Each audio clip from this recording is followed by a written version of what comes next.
words about books. You gotta be ready at a moment's notice to be drafted into a killing field. I'm Nate. I almost said I'm Ben, but you're Ben. And we're talking about the Hunger Games. Ben, we're off to not a great the newest start. book, but the first book. So, we're off to a great start. Yeah. No one's going to be sponsoring us. We're going to be killed immediately.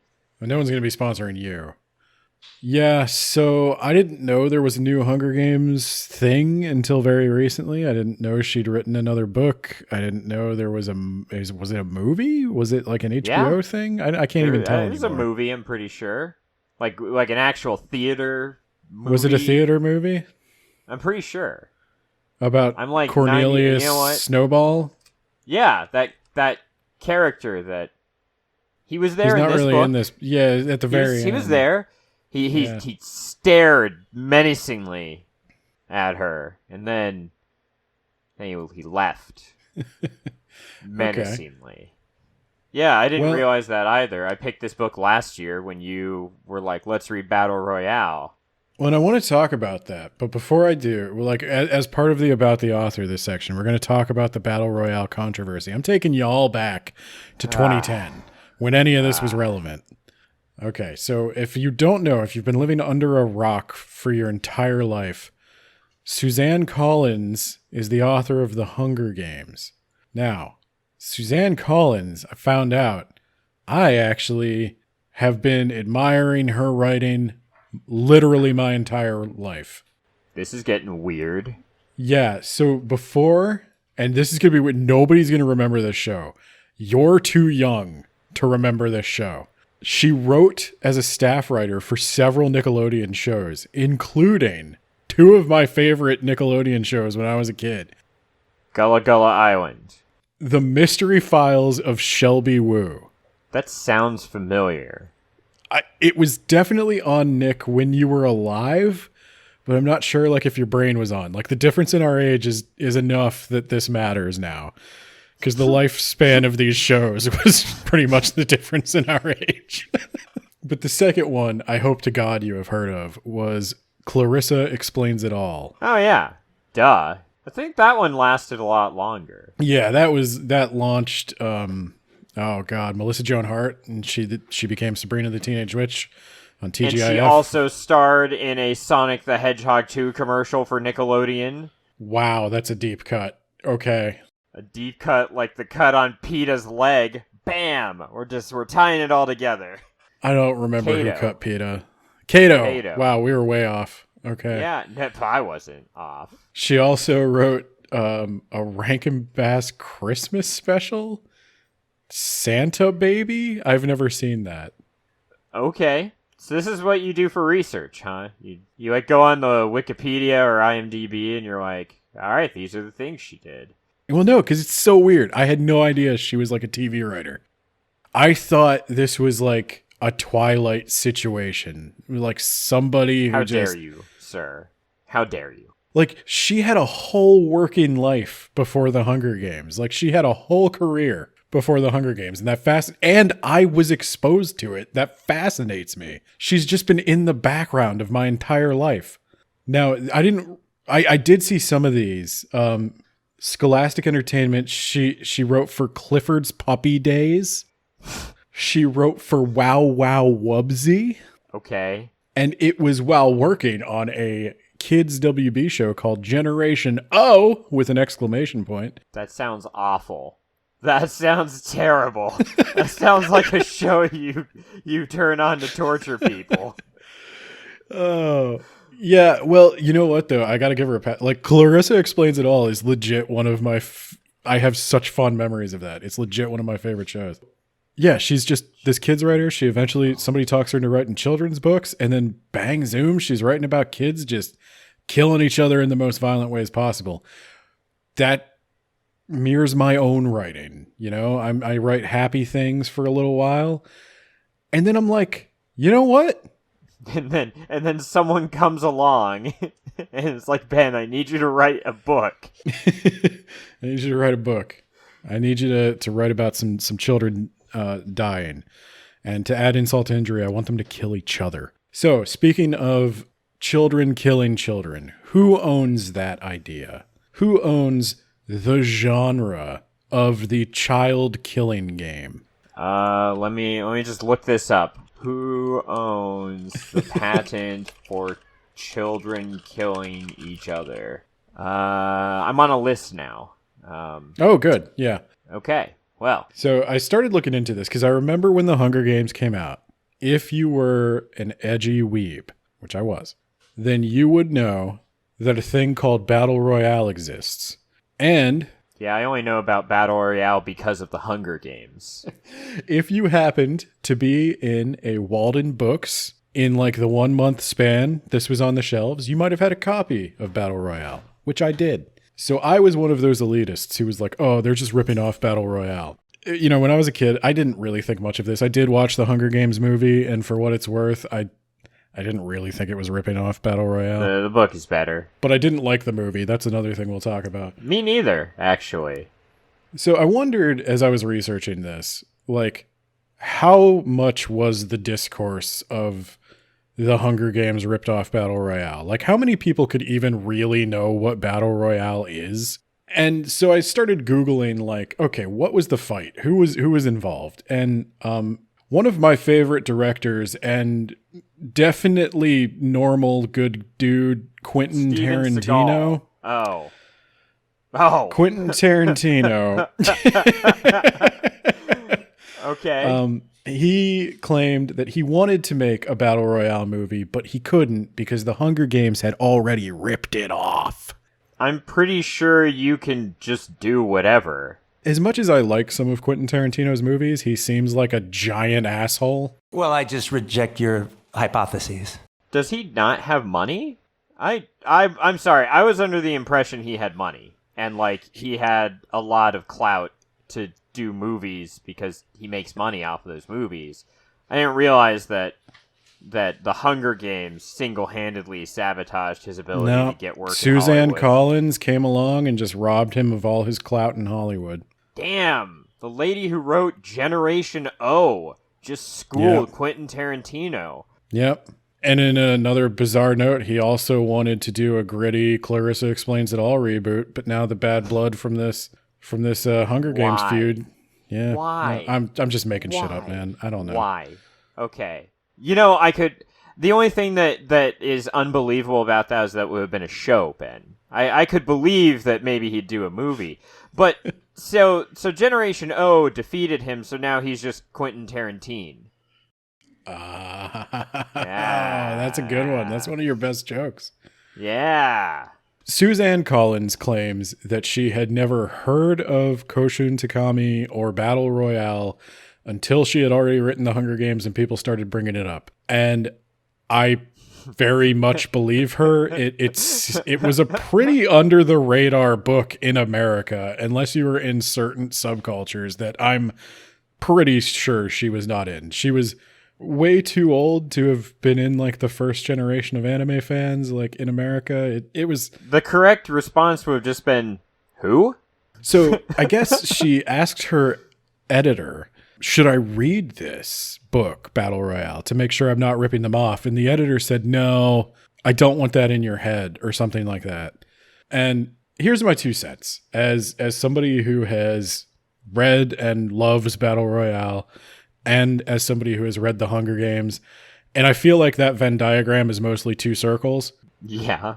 Yeah, it didn't rip off Battle Royale. These are not that similar, aside from the basic idea that there is a free-for-all killing game involving children. And that's a pretty easy idea to stumble upon, I think. And if she was ripping something off, I think it probably would have been the Battle Royal wrestling format, which is what Battle Royale was ripping off. Yeah, but no one ever talks about that, Ben. Yeah, people have been telling Battle Royale stories for a while. Well, Koshun Takami talked about it. Yeah. When he stole it, Ben. He stole it from my people. But yeah, I don't think there was any intentional copying. The Hunger Games, all I could tell you is it's an entirely different tone, first off, than Battle Royale. Yeah. And Suzanne Collins, no offense to Koshin Takami, who has written precisely one book and then fell off the face of the earth, but Suzanne Collins is a much better writer. Yeah. So even if it was a ripoff, it's better. You're welcome. Now people might stumble upon your book and then be turned off. I think Battle Royale is good for what it is, but like I said with Battle Royale, it's exploitation nonstop. Solid C+, you know. Yeah, it's there. It tried. You know, it's fine. It got a passing grade, okay? Yeah. The Hunger Games actually has like a story and characters. Battle Royale has exactly 3 characters. I can't name them. I can't tell you. I know there was boy lead, girl lead, secondary boy lead who was in the previous Battle Royale, and then there was bad guy. Shuya Nanahara. Oh, Shoujo was the other guy, or Shouyo or something? They had really similar names, and I kept confusing them for a bit. Shoujo means girl. Who was girl? Noriko. Okay, who was bad boy? Kiriyama. Kiriyama. I got some of the phrasing right. You got 1 or 2 syllables there. Yeah. There was boy who died listening to Kiriyama peeing, but it was really a water bottle. I don't remember his name.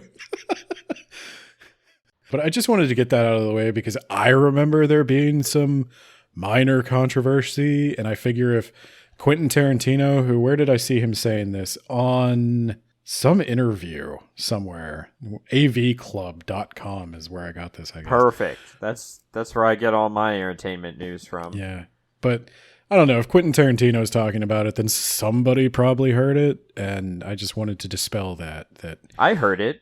That's how I knew about Battle Royale back in the day, and I, unlike almost everyone engaged in this debate, have now read both books, and I can tell you, did not rip off Battle Royale. So that is my... It would be like saying Star Wars ripped off Star Trek because they're both in space, Ben. Yeah, I would give you that. All right. That's my About the Author, so now I'm ready to dive into the plot. Happy Hunger Games, and may the odds be ever in your favor. So we got 12 districts, Ben, that all supply the capital with various levels of shit. Good shit. They're definitely being exploited by the capital. And at the same time, mega food corporation Nestle is suffering under allegations that it's using expired permits to draw water for bottling from underneath national park. We're in a apocalypse America, I'm guessing? I was thinking World War III or something. There's definitely been there's definitely been an American Civil War II. Yeah, Electric Boogaloo. So... Well, you can't say that anymore because they actually want to, that's the Boogaloo Boys now. Oh, I don't know who or what they are. There's a crazy group of right-wing extremists called the Boogaloo Boys that's their thing, Civil War II, Electric Boogaloo. That's where they get the name. Oh my God. I think they wear Hawaiian t-shirts. The leader of this group goes by the name Shifty. It's not his real name, but a nickname he gave himself. And Shifty is a self-proclaimed Boogaloo boy. Okay. So the poorest of these 12 districts, Ben, is West Virginia. Yeah, it's West Virginia, District 12. It's basically just modern-day West Virginia. Yeah. God. Mine's coal, but not very well. Yeah. That's your tax dollars at work. They're fucking... mansions trying to... Okay. He owes some of the coal mines. All right. So... What are you talking about? What? Nothing, Ben. Oh, are you talking about that house that blew up? No. Oh, because that wasn't in West Virginia. No, but it was in coal country. It was probably in District 12. Are you sure it wasn't in District 13? The district that was destroyed in an uprising 74 years ago, Ben? Could have been. And now, as punishment for losing the war 2 or possibly 3 generations ago, every year we're going to take 2 of your kids, a girl and a boy, from your district, and they're going to fight to the death for our amusement. Cut to main character and not main character, but probably important for the sequels. We've got Katniss Everdeen. And Golly. Are you joking? Yeah, Ben, I know how to spell and pronounce gal, okay? So they're out hunting, and We know it's Gale, right? it's season 5. You don't know anymore, do you, Ben? No, I know it's Gale. you don't know I don't if know I who know anymore, you- do you? I don't know. I honestly don't know with you. Hello, I'm Gale of Waterdeep. Katniss and Gale. So every year you've got to put your name into the ball for tributes to be chosen for the game. And you can put your name in additional times in order to get like grain and oil. Like just enough to put you through the year. Like just enough food and heat. And you can also put your name in for each member of your family. So Katniss is just burning names left and right. Just name after name. But she won't let her sister. Yeah, but who cares about Gale? Gale doesn't get picked. Spoilers for a book that came out like a decade and a half ago. He doesn't get picked. But neither does Katniss. You see, Ben, her sister, Prim, which stands for Prim Rib, was chosen, despite only having one pick in there. And Prim Rib got me. Prim Rib Everdeen. So Katniss volunteers as tribute. It's all very touching and moving, and we all cried just a little bit because she would die if it meant saving her sister. And then also, we got PETA as the boy. I assume that it's actually Peter, but like everyone has a Lois Griffin accent, and they keep calling PETA, so just kind of like stick. Well, you're skipping a lot of the setup. I mean, you're doing Gale real dirty, especially. Apologies. Usually better at this. What? He hates the government. He promises that he's going to make sure that Katniss's family is going to be fed, and they're best friends and hunting buddies. And he's like, we should run away together, but I don't think we can do it. And then he's like, I'm gonna leave. Come get me for the next book. But just remember, I'm gonna be watching these games, and I'm probably gonna be jealous for the love triangle I'm guessing that's going to be coming. So, I want to do a little bit of justice to the setup. So Katniss's father used to work in the coal mines. yeah. And when he worked in the coal mines, I understand they had enough to eat. Why are you using past tense, Ben?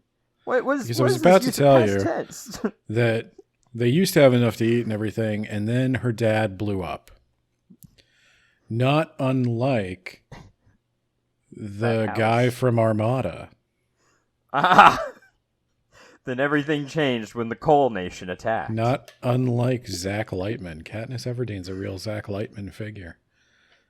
Don't do Katniss I'm making like so that. many people so angry. Don't do Katniss dirty like that. No, she's a little better than Zach Lightman, but she would hit a bully with a tire iron. Katniss, her mom basically goes into a deep depression. She does not function Catatonic, yeah, for a very long time. And Katniss has to use the skills her father taught her as a hunter and basically woodsman to provide for her family. So she can hunt squirrels, rabbits. She's very good with a bow. While she's in the woods doing her thing, she meets Gale, who is an excellent trapper. The two exchange skills and knowledge and start working as a team. And Katniss is like generally a pretty serious person. And Katniss's character matters a lot because one of the reasons I did not like the movie was Oh yeah. I do not like Jennifer Lawrence in anything. I'm sure she's I do not like her at all. I'm sure she's a fine human being. I don't know about that one either, but yeah, I don't know her personally. But she comes off as robotic to me. Thank you for your consideration. Not as Yes. stoic, which is what Katniss is. Katniss has feelings, but she hides them. I feel like Jennifer Lawrence was like a robot. Like she didn't have feelings. To play Katniss, you need to be able to say a lot with your face. Because in a book, the book is told from Katniss's perspective, her first person perspective. You know everything she's thinking as she's thinking it, and that makes her character a lot more relatable and understandable. For sure. Versus the movie, where all of that has to be communicated with expression. And yeah, I just did not get any of that from Jennifer Lawrence. No. Also, and this is more of a minor nitpick, but there's a lot of, maybe it's not minor, there's a lot of attention in this book to food. It's called the Hunger Games. They're hungry almost all the time. They've spent a lot of their lives, like, right on the edge of being malnourished. Sometimes they cross that line, and she almost starves to death at one point. And no one looked like they were they were in any danger of being hungry in the slightest. I don't blame Jennifer Lawrence for not, like, starving herself for the role of Katniss Everdeen. This isn't like a indie art film or something. Can you make up? I don't know. I'm not a movie guy. Gravy Man, Jamie. Can you use what an makeup unfortunate name for this to episode. make it yeah. Can you use makeup to actually look like, like sunken in eyes and stuff? I don't think Katniss needs to look hungry at this stage, because I think Katniss has been eating more or less well. She's gotten pretty good at hunting, and she is putting food on the table regularly. There is a point in the games where she's like severely dehydrated and like getting to skeletal levels of starvation, where I think they had to sort of pull back on the brutality of the games a little bit for the movie, but we'll get there when we get there. I just kind of wanted to point out that, like, Katniss had to provide for her family. She cannot help but hate her mother, even though her mother has since come out of the depression. She's working as like an apothecary, and she's helping to provide now. Katniss is she's angry. She's angsty. Trust is gone. And she's 15 or 16. And that shows as well. I think Suzanne Collins does a really good job of conveying Katniss wants to be stoic, but she's also 15, and it cracks sometimes.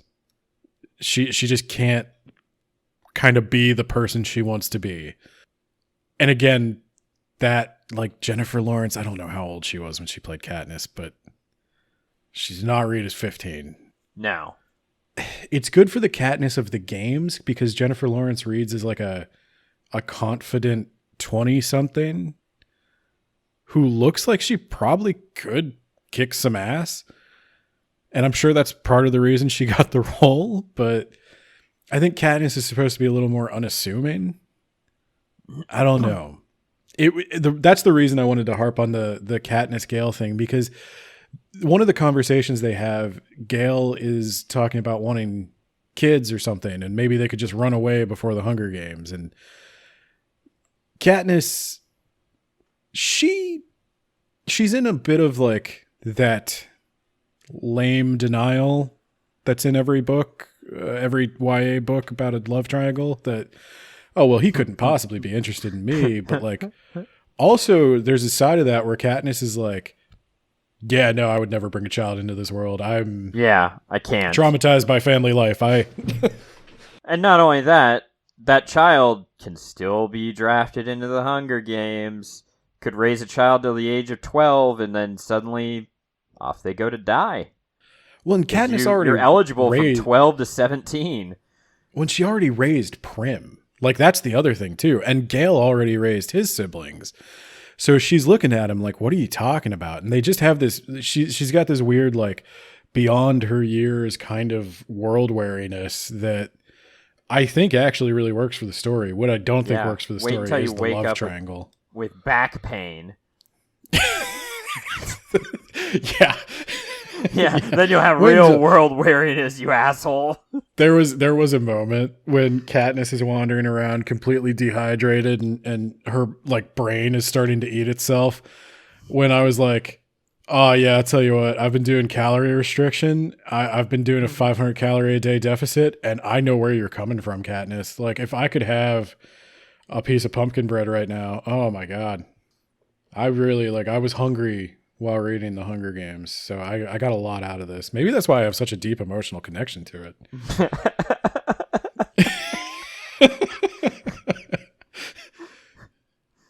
Yeah, so of course Primrose gets picked. Katniss volunteers as tribute, and she also like has another really good scene that I think is underrated between her mother, and Primrose, where Katniss is just laying into her mother. Mm-hmm. Like everything she ever thought about her mother, but didn't say because it was cruel, she just unloads. And she regrets Like- it later. Yeah, and that's one of those moments where I think she's 15 and she cracks. It's just too much for anyone really, but especially a kid, especially a teenager when your hormones and your emotions are all in flux. And yeah, I totally believe she would scream at her mom, and she doesn't go like off the handle. Everything she says is true. Yeah, you can't leave her again. You said that the love triangle didn't work, Ben. No, the love triangle doesn't work at all. Is that because Gale is in the book for like 2 chapters and then everything else is flashback and thoughts to him?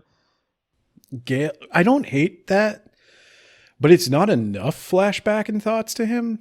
It's pretty one-sided on which point of the triangle has her attention. Your cheeks are flush.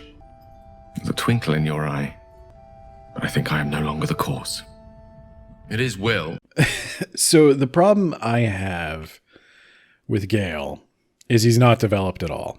All I know about Gale is that he is boy Katniss. And he was a good friend. Put in the Obi-Wan Kenobi quote, And Ben. he was a good friend. Yeah. He's also hot. He's Katniss is, if Katniss were to want a romantic partner, which she doesn't, understandably, she kind of just wants like peace for 5 minutes. I think Katniss would be perfectly happy being alone for a good like 5 to 10 years after she ages out of this family. But Gale is what she would picture as her ideal guy. But she also had a little meet cute with Peeta when they were kids, where Peeta is the equivalent of a rich boy in this town. He's a baker's son. Oh my god. And he Even always though has enough to eat. They can't eat the bread unless it's super stale because it has to be sold. They can't, and Peeta's jacked. Like Peeta is a big muscly man. He lifts, bro. He lifts. And let me tell you, if I didn't like Jennifer Lawrence's performance, what was it, Josh Hutcherson? I don't know. I don't know anyone, Ben. I hated that guy. That was like brutal. I don't know if that was the directing, the writing, or just the actor, but like, wow. Kato did nothing to Peeta compared to what that movie did to Peeta. Holy shit. Peeta sucked in the movie. If you had, like, I have seen the movie, and if you had told me, like, you're going to really like Peeta in the book, I'd have been like, I can't even imagine how that would be possible. But I actually really like Peeta in the book. He makes a lot of sense to me. The movie was far inferior. And I was like, I feel like it was rushed. And I checked it. It was a 2.5 hour long movie. It felt very rushed. Yeah. Like, I think part of the problem is one half of this book is just setting up for the games. The games are the second half of the book, and it felt like it was 2/3 of the movie. Yeah. I could be wrong. I'm just telling you what I vaguely remember. But the movie is why I never read the book.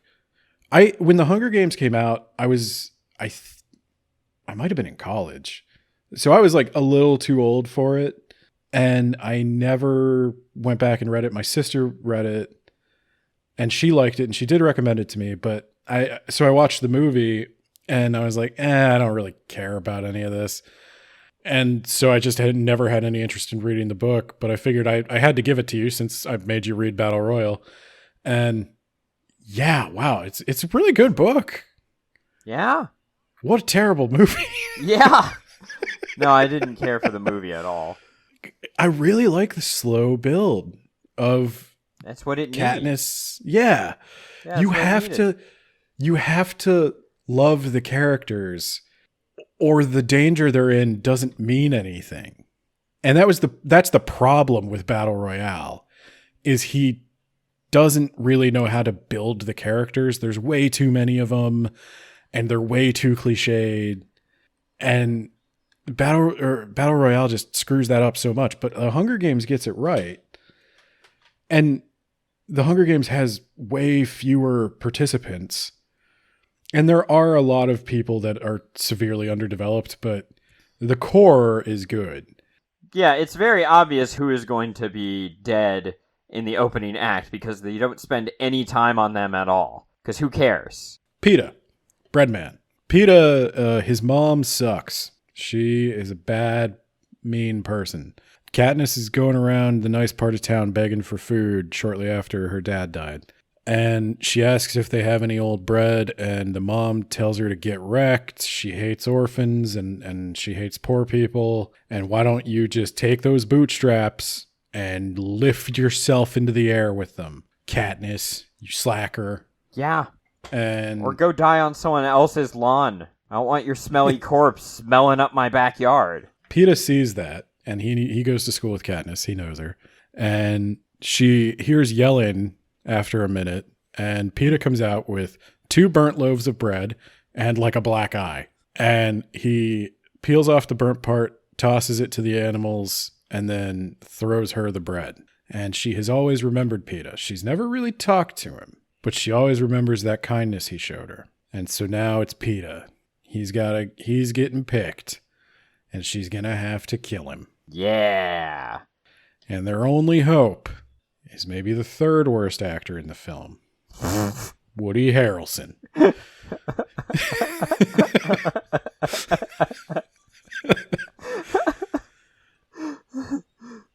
So the Hunger Games have a lot of elaborate ceremony, and they're obviously supposed to be what am I trying to say? They're supposed to be kind of making fun of reality TV, I guess. I think I read something where Suzanne Collins said she was initially inspired to write The Hunger Games when she was flipping between TV channels for the children in the audience. Television was a thing where you had so many channels and you just had to watch whatever somebody was broadcasting. It was like streaming, but you had to just like wait for it to be on. And sometimes if the thing you wanted to watch was not on, you would like flip for something acceptable. And she was flipping through the TV channels and she went from a reality TV show to the Iraq war coverage. Nice.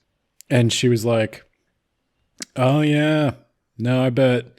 Now, again, this is one of those things where it's like, did she rip it off of a million other people? Like, I've heard the reference a million times that, like, if we had a reality TV show about killing people, people would watch it because we're just mindless TV drones. And we probably would. It would probably be an amazing show.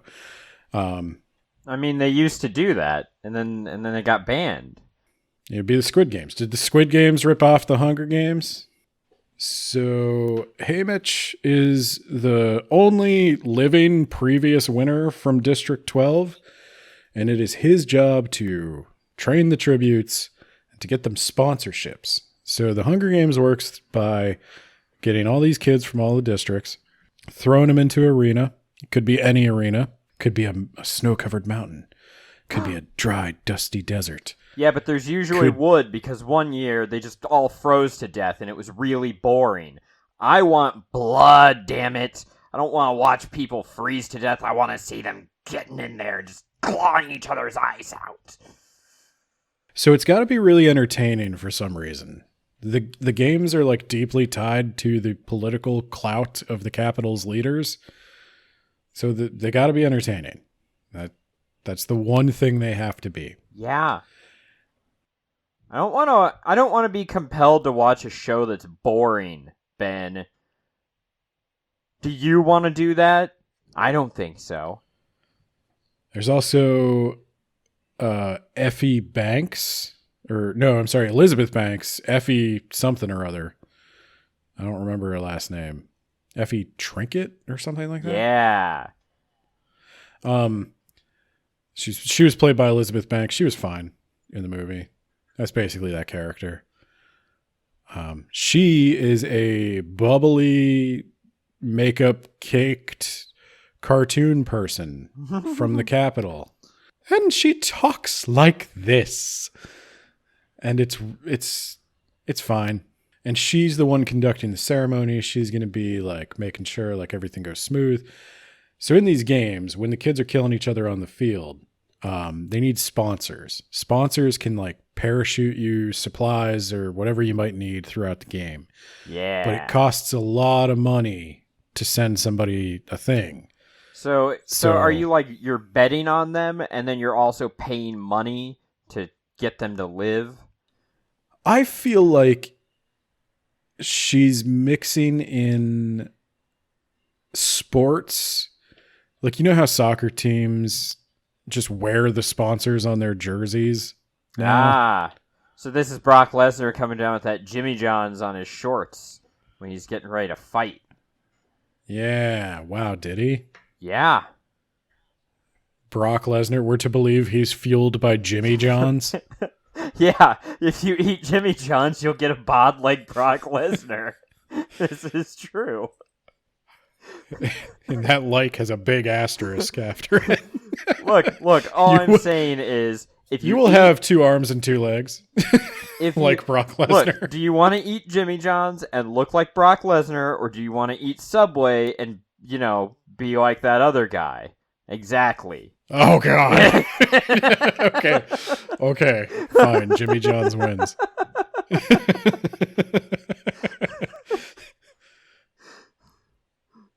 You got me there. So, yeah, you can imagine, like, whatever your favorite company is, Facebook, one of the Musks. I'm like, are you intentionally naming companies that no one actually likes the most? Oh, what's a company people like?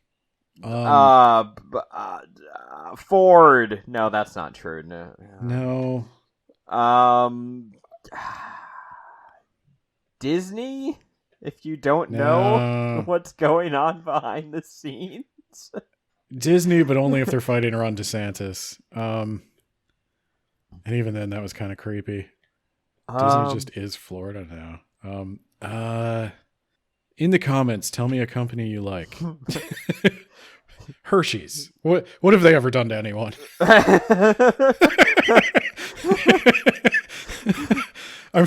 I'm sure there's something. I'm sure there's probably some third world wars that were started for access to cocoa. So, I mean, but it's better than Nestle. Is it better than Nestle? Nestle steals everybody's water. Oh. Okay. Does Hershey steal water? I don't know. Like the Mao Quick Corporation. the Mao Nestle Quick Corporation. Gonna steal all the water from the moon. Okay. Paul Newman's salad dressing. I was gonna say Uncle Ben's rice.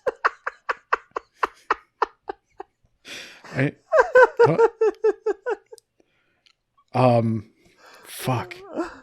Okay, we can't be hung up on trying to find a likable corporation. Yeah, presumably some exists. There has to be one. Who? Okay, if you in the comments, let me know. Would you be more or less likely to buy an Amazon gift card if that little smile logo was plastered on a kid covered in another kid's blood. We sent medicine to a child who really needed it. You watched him last year on the Hunger Games as he stabbed a girl in the face. This is Amazon Pharmacy, where the pharmacist's hours are all 24 hours. Motherfucker, would that not be the perfect advertisement for Amazon's new prescription drug service? There you go. Look how fast we can get it to you. Look how good the drugs are. Healed him right up. You get you some of that Amazon goo, slather it on your wounds. So why does the love triangle not work, Ben? Did we do your introduction on PETA all the way through? I think we did, and then we went off on like a huge tangent. Oh, you talked about Haymitch. That's right. Haymitch is there. He's drunk. Scarred, nobody seems to put two and two together there, but he's obviously traumatized from his experience in the games. He's just recovered. a fucking drunk, Ben. What bad thing could have possibly happened in his life? Come on. Yeah. He killed 23 people. he was forced at gunpoint to kill 23 people, and he lives with their screams. Yeah, including someone who came from his district. So the alcohol makes their screams fade to an acceptable roar long enough for him to sleep. And he also has to mentor a bunch of kids who die every single year. So, well, to be fair, he is kind of a shit mentor. He might have some of that's on him. But the reason the love triangle doesn't work is because of how well PETA works, I think. Yeah. Because they get on a train and they start heading to the Capitol. And while they're on the train, it's a couple days journey. So they have some time to do some planning. Katniss is already blown away just by the excess and decadence of the train. Can you imagine if we took some like poor starving people from like third world countries and we showed them like Hell's Kitchen, where they're just throwing away food because it was slightly under or overcooked? We're just throwing away. I thought you meant Hell's Kitchen, New York City for a second, and I was like, I think they'd probably get it. Yeah. Well, the thing that really drives the point home that I don't know if this was in the movie, I can't remember, but that's probably a bad sign, is when Katniss looks at one of the meals they lay out, and she thinks, like, very analytically, not with any emotion, how could she provide that meal in District 12? She thinks about all the animals she would have to kill, the work that would go into prepping them. She'd have to kill extra animals to purchase the like sugar and grain, and even then she'd have to make certain substitutions. And she basically concludes like it's like a monumental labor cost. Yeah. Can you imagine having to make a Big Mac, Ben, from scratch? Well, it's like, can you imagine having to make like the Big Mac, the fries, the chocolate shake? I think the Big Mac alone is pretty hard because you have to raise the beef, you have to grow lettuce, you have to grow tomatoes, you have to get the ingredients for Thousand Island, you need wheat for the buns that you have to make from scratch. You then also need to make the hamburger patties after you butcher the cow, and then you have to make the cheese. You have to put it all together, and then it wouldn't be as good probably. So it's those delicious. Butcher the cow. You have to cut down the tree for the sawdust that they mix with the meat. You go. Yeah. Yeah. So that was like a really powerful image of just appreciating effort, and the Capitol has all this automation and all this high technology that renders Katniss's labor just comical. And I don't know, maybe I read too much into that moment, but I felt like it's a moment of just like defeat, where it's like, yeah, you hate the Capitol, yeah, they're monsters, but like, look at what they can do. Yeah. Versus what you can do. It's just, how are you ever going to win? With a bow and arrow, Ben. Shoot. Bang, bang. I'll shoot one arrow, and then I'll shoot another arrow, which will hit the first arrow mid-flight, and that will ricochet it into President Snow's face. Okay, well, Katniss isn't that weird. But while they're on the train, I just wanted to highlight that one moment. I'm telling everything out of order. I'll clean it up in editing. Yeah, I'm sure. Good luck. I usually do a pretty good job. Yeah, it's all right. Solid. Solid. C+. Passing grade. I give I you easily edit as well as Jennifer Lawrence acts. There you go. Perfect. I used to think it was going to be you and me against the world. Somebody's going to be really mad at me. Somebody's going to be really mad at me for this. So there's a Jennifer Lawrence stan out there. Well, I'm guess sure what? she's a nice person. Guess what? Jennifer Lawrence doesn't need you to defend her. She's fucking rich and famous. What can we do to her reputation or her livelihood? Fucking nothing. That's true. But I'm glad you feel bad about it.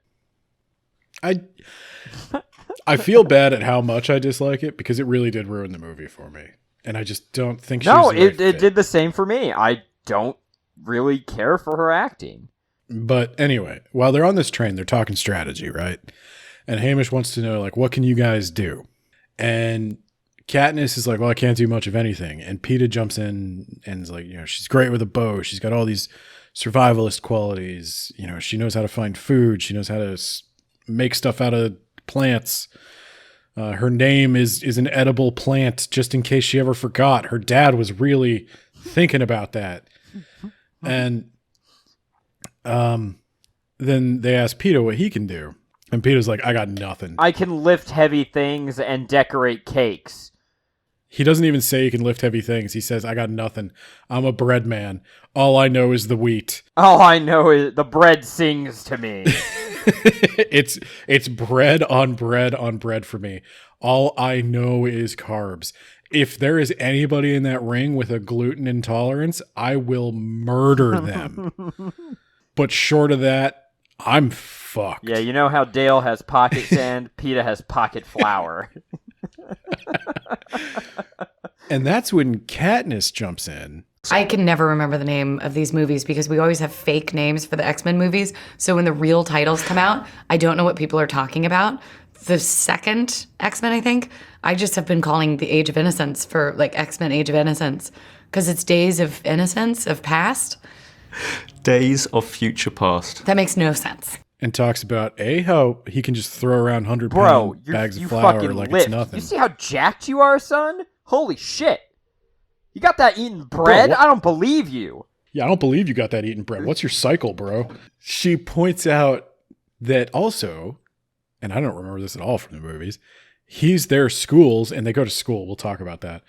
He's their school's, like, best wrestler. Yeah. Like Brock Lesnar was. It's all coming together, Ben. He's gonna get the Jimmy John sponsorship, and he's gonna kill those kids. Peeta is obviously an allegory for Brock Lesnar. If Brock Lesnar played Peeta in the movie... That would be horrifying. I don't want to see Brock Lesnar romance a 15-year-old girl. I wouldn't want him to romance her. I want him to lift her up over his head and then rip her in half with his bare hands. Talk to Koshun Takami. He might come out of retirement for you. But that's when Katniss realizes maybe, just maybe, she was paying a little bit more attention to Peeta than she thought. And while Katniss, I don't think, is super interested in romance at this stage, I never in the movie at all got even a hint that she cared at all about Peeta. I thought that was totally 100% for the cameras in the movie. I thought she borderline was disgusted by Peeta. I was disgusted by Peeta. Peeta is a bread, now that I'm thinking about it. It's just it's bread all the way down. That's not how it's spelled, but that is what it is. She's named after some pond weed, and he's named after a delicious bread. Okay. You know what I want? Jimmy John's? So... But did you get that in the movie at all? Did you get I did not get any emotion at all in the movie. So there's a girl that's coming later. This is coming a little out of context. Read the book. A little out of order, I should say. Rue, who reminds her an awful lot of Prim. She's also 12. She's from District 11. Katniss teams up with Rue, and she forms like a bond with her in the short time they have together. Spoiler alerts, don't get too attached, but you will, Ben. But not if you watch the movie. Because when you watch the movie, I did not feel anything when Rue died. I didn't feel like Katniss felt a whole lot when Rue died. I was just, okay. Well, and roux is a mixture of flour and butter. It's all these people are food. Not Glimmer. Well, Glimmer, Which she makes fun of Glimmer's name. And I'm like, yeah. Everyone has a really weird name, lady. You're standing next to PETA, okay? Like, yeah. Let's be real. You're fighting Kato from, I think, the Green Hornet and PETA. Yeah. Fucking wishes he was Bruce Lee. Was that Bruce Lee? Yeah, Kato. Oh my god. From the Green Hornet TV show? Yeah. Oh my god. I was thinking more of the horrible movie, but yeah. With Seth Rogen?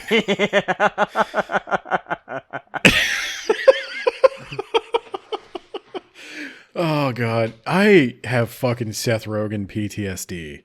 I'm gonna tell an aside, I guess. What else is new? Do you know how many times I have been compared to Seth Rogen? Oh my god. Yeah. No, I can see that.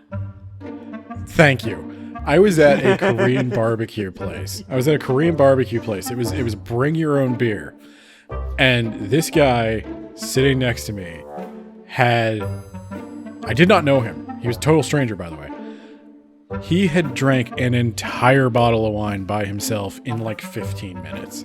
And he was slurring his speech, and he turns to me and he's like, hey, are you Seth Rogen? And I was like, no, I'm not Seth Rogen. He's like, you could tell me. And I was like, I'm not Seth Rogen, man. I don't know what to tell you. I'm not him. He's like, okay. And then I was sitting there with with the people I was with, and we're laughing and stuff, and he turns to me again, and he's like, okay, because you laugh like Seth Rogen. And I don't think I do. I may look like Seth Rogen. I don't think I laugh like Seth Rogen. And so this goes on. A couple more times in my life I'm compared to Seth Rogen.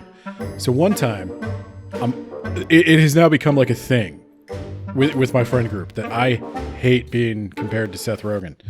And I'm interviewing somebody for a job. Okay? This is this man's chance to get paid. And in the interview, I'm sitting there with my one friend, and this guy says, I'm sorry, but like, you look so much like Seth Rogen. And she loses it. And I'm just sitting there like dead faced. And he's like, did I say something wrong? I'm sorry. And I was like, no, you're fine. I guess I look like Seth Rogen. I don't know. And my friend's just dying. This was the best day of her life.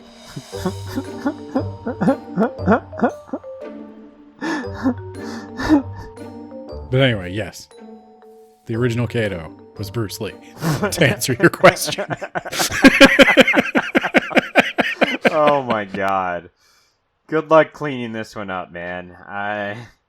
So they decided on another strategy early on. And it seems like PETA's been having secret conversations with Hamish and Effie. I don't really know what those secret conversations were. I'm guessing there's something to the effect of, I'm not going to kill Katniss, and I'm pretty sure I'm already dead. So let's team up or something. Let's make me and Katniss a team. How hot is she, bro? 7, 8. She's up there. Is that what Hamish says in response? I guess she's up there. I don't know. No, because Hamish doesn't like her. Hamish would be like, I'm not seeing it, bro. She looks like Seth Rogen to me. Hamish was that guy at that Korean barbecue. I think when Katniss figures it out that they are trying to do like a team thing, is there's this big parade where they present the tributes to the Capitol audience. It's their first introduction to the reality TV show. And she meets with her stylist and her cosmetic team. Yeah. And what's the guy's name? Cinna or something? Cinnabon. Maybe that's what they were going for. And he's Cinna, sponsoring her. Oh my god, all makes sense. that's a company nobody hates. There, we Cinnabon. We found it. They've probably never Cinnabon. But Cinna tells Katniss that they're going to go for like a pear look. Not like the fruit. Like they're going to pair her with Peeta. Shut up, Shy. I briefly imagined Katniss in a giant pear suit for the presentation of the tributes. And I'm not going to lie, it was pretty intimidating. They should have gone with that. And Cinna, they have a little back and forth, and she's almost apologizing to Cinna that he got stuck with District 12, and Cinna's like, I requested District 12. And she's like, wow. Yeah. What does that mean? Well, normally your stylists go with a coal theme where they put you in a coal miner's hat or they throw some coal dust on you. Yeah. I'm going to light you on fire instead. He's like, and what do we do with coal? And Katniss is like, I have vivid traumatic memories of exploding it. What do we do with coal? That's right. We're going to blow up all the other tributes on stage and call it an accident. Yeah, I don't know what Cinna's deal is, though. He seems like he's on Katniss's side. Yeah. He seems like Ben. He's not... Because he is. He's not quite as flamboyant as the other people in the Capitol. Like, the Capitol is this land of, like, grotesque excess. Like, there's people who have painted their entire bodies green for fun. There's insane wigs and cosmetic surgery, and I don't know. It's very cartoony. It's honestly probably one of the weaker points. You could tell she's really like playing up the reality TV side of things. It's, I don't know. It's very like of its time, I think, in that way. Kato, I don't think you'd. Kato, I'm sick of your shit. Come here, take off your jacket, and get out of the Hunger Games. What? I don't understand that joke. You haven't watched Hell's Kitchen? Oh my god, man. Okay, you have been talking about Hell's Kitchen for like the last 3 days. Yeah. Have you been on like a Hell's Kitchen marathon? Ben. Maybe. And maybe you should. I'm not. This is like that time I got really into Bar Rescue. That was like a time? I figured that was just like all the time. Like that was just ongoing. I haven't watched it recently. I know that my recent show has been Jack Osborne's ghost hunting show. That sounds awful. I'm sorry to hear about it. Ozzy Osbourne's son hunts ghosts. It's already canceled. Good. It lasted 3 seasons. Good. It wasn't that bad. It wasn't that bad. His ghost hunting show's pretty good. Bad. Ozzy Osbourne was in a couple episodes. Look, if the demons are going to talk to somebody, it's probably Ozzy. I don't think it's a bad idea. Yeah, we're talking about the Capitol now, Ben. What do you make of Cinna? He's a great guy, Ben. Real class act. Like him a lot.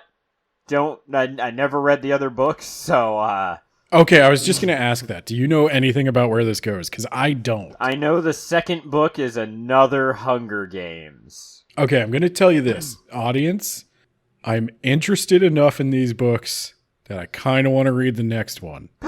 And I think it's a miracle that I have avoided spoilers. I have no idea what happens in the Hunger Games. So let me have this. Just don't tell me anything that's coming up. And I'm going to give probably hilariously wrong predictions. But, like, do you get the vibe that Cinna, Hamish, and Effie are kind of rebellious? Kind of. Maybe not I call him Effie. Hamish. I think it's Hamish. It's Hamish. See, Ben, I was a total asshole. I didn't start making fun of your pronunciation. Like some sort of douche. Like some sort of douche canoe. It's because Hamish is a real name. Oh, yeah. It's the wrong name, though. And Hamish is how you greet a man named Mitch. Yeah, well, it's wrong, Ben. Anyway, I don't know. I think they're in on it. I think they're in on something. I don't know what the deal is. When Sin is like, I requested District 12, I'm like, what? What's that? What's up with that? Because he likes the challenge. Sin is the only one Katniss trusts. Because they'll eventually have to do the interviews. And that's another thing Haymitch has to prep them for. So you got to sit down with Haymitch and you got to have a mock interview. And we don't see Peeta's mock interview. Well, before that, they all have to display their special skills, Ben. Oh, yes, I got that out of order. Yeah. Tell me how that goes. She shoots an apple out of a pig's mouth on the table next to the game makers, and it's like, thanks for your consideration. She drops the mic and heads out, Ben. And she gets a fucking 10 out of 11, or 11 out of 12. She scored the highest, Ben. You described that scene real good, Nate. Yeah, read the book.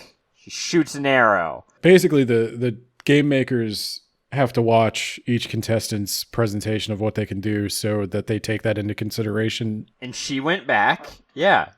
She went back last. Yeah. And she went last. Yeah. And so they weren't paying attention. They were like drunk and didn't care. And so she got pissed and shot an arrow at the pig, at the apple in the pig's mouth on the table.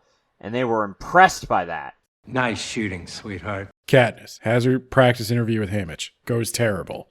She hates the Capitol. She hates everyone there. She's going to tell them all to eat her shorts and fuck you and fuck your games. And I hate you. And if you sponsor me, I'm just going to spit in your face. That's Katniss's plan. But then Cinna comes along and he's like, well, hey, why don't you just tell me about yourself? Why don't you just pretend you're talking to me? And Katniss is like, I could probably do that. Yeah. And so Katniss goes up and she's with this host, right? Caesar. And Caesar is like the best TV host ever. Probably the only actor from the movie I like. I really enjoyed the Caesar portion of this. When you came out of that chariot, I have to say, my heart stopped. So Katniss gets up there and she's giggly and she's weird. And she's like really entertaining everybody. And then Peeta comes up. And Peeta is super charming. Everybody loves him. Totally different from the movie where he has no charisma whatsoever.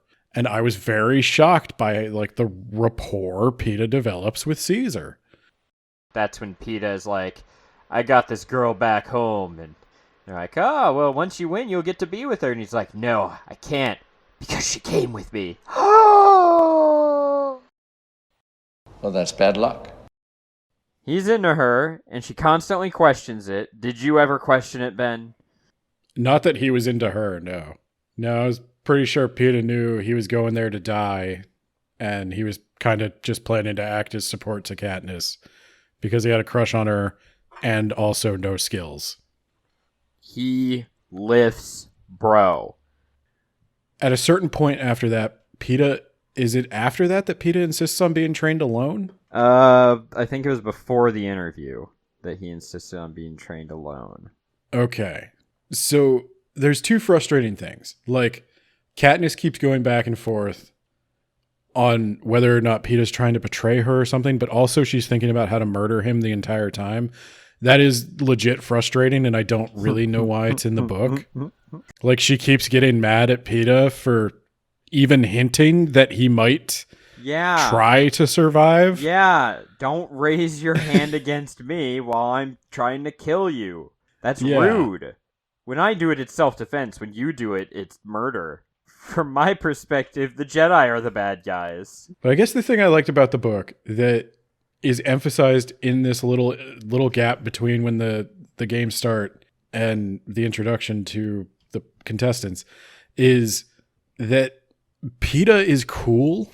Like, he knows he can't win. He knows he has no survival skills. He knows he has no combat skills. He knows that he likes Katniss and he's not going to kill her. And one of the final conversations they have is on the roof. They think they're being monitored the whole time.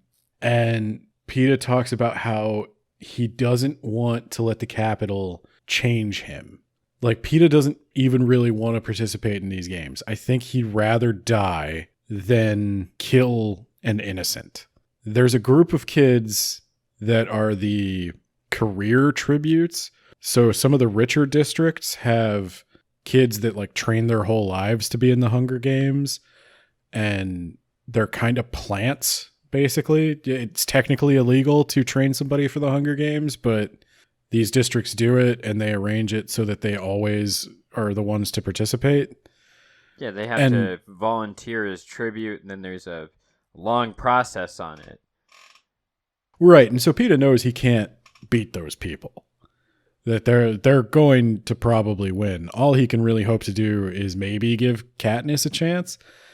And he does honestly like her, and this is honestly hard for him. But that's when Peeta rips off his shirt at the arms on both sides and shows off his muscly muscles, and he gets to be part of the careers later on. Well, there is that.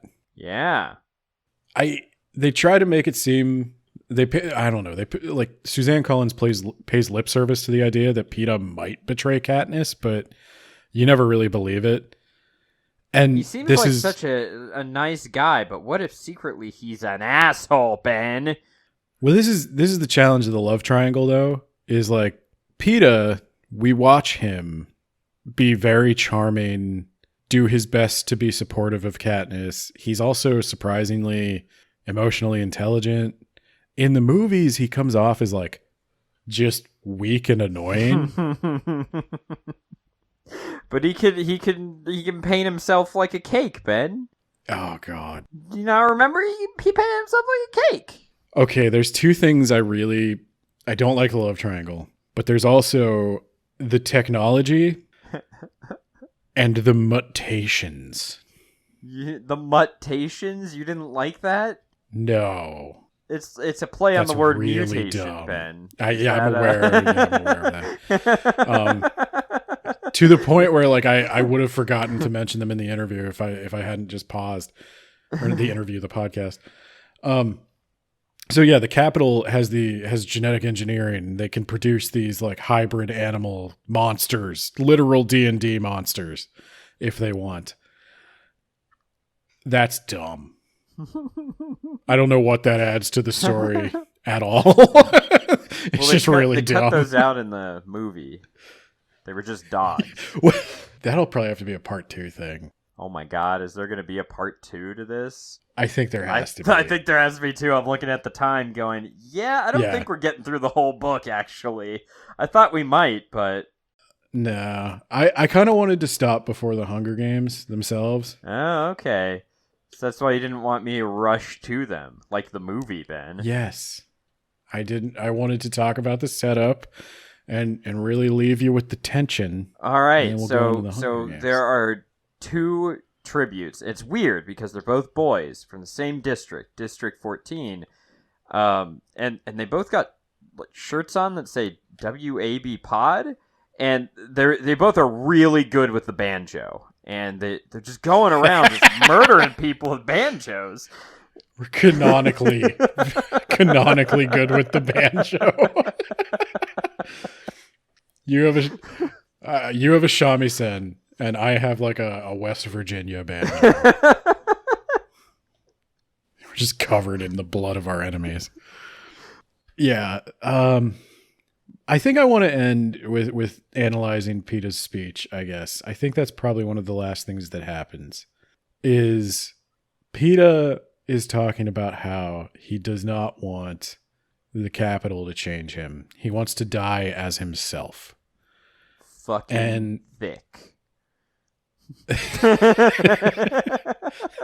The way he describes it in the book, I don't know, it hits. Like, he says that basically he knows he's going to die, and all he hopes for is like the courage to die the way he wants to. And to still be himself. You get the idea, or at least I did, that he's well aware that nobody really knows what they would do in a situation like that until they're in it.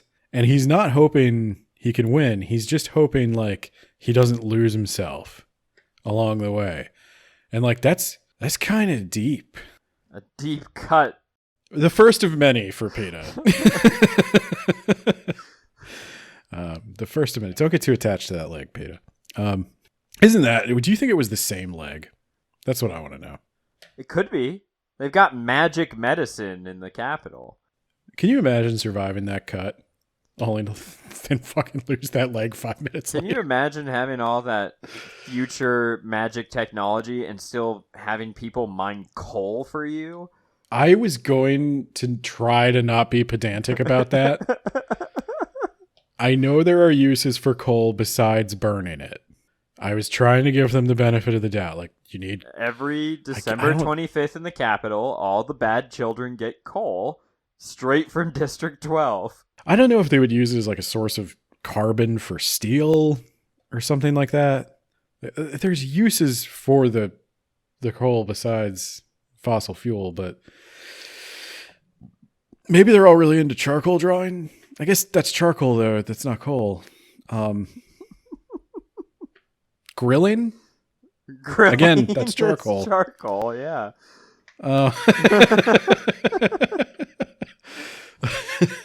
I don't know.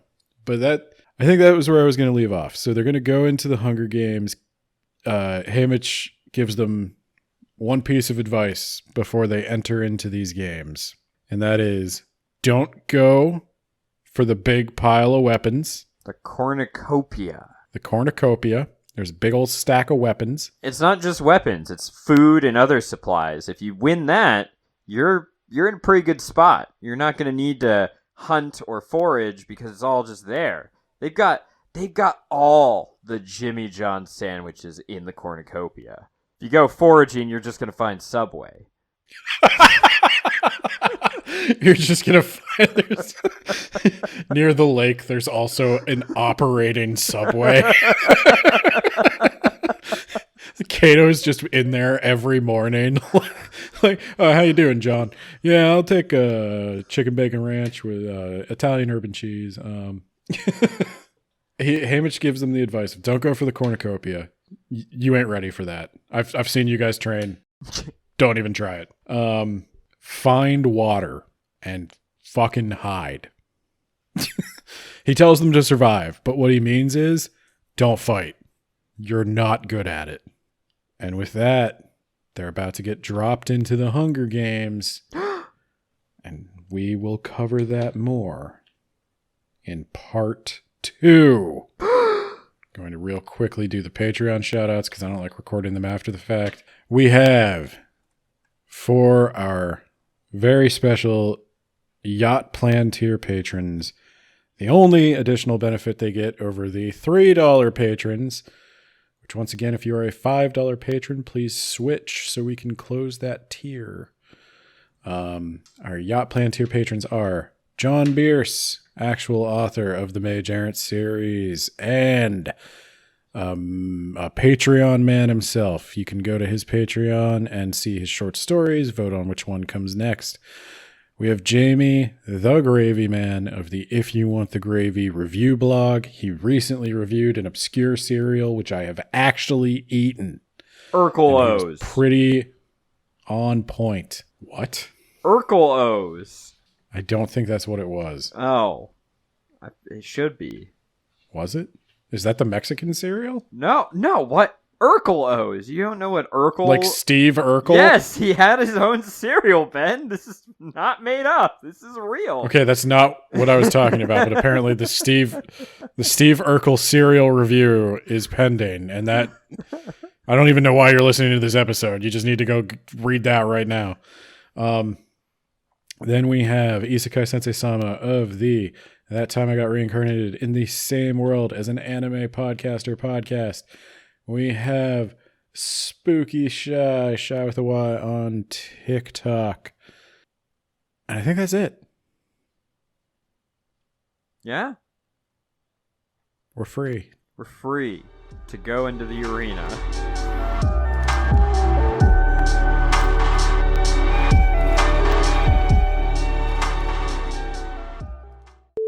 You want me to start?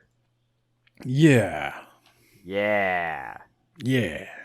Yeah, We got a high energy today. I don't know why. because I was crashing off of my stimulant, and I decided, why not fix that with some espresso? So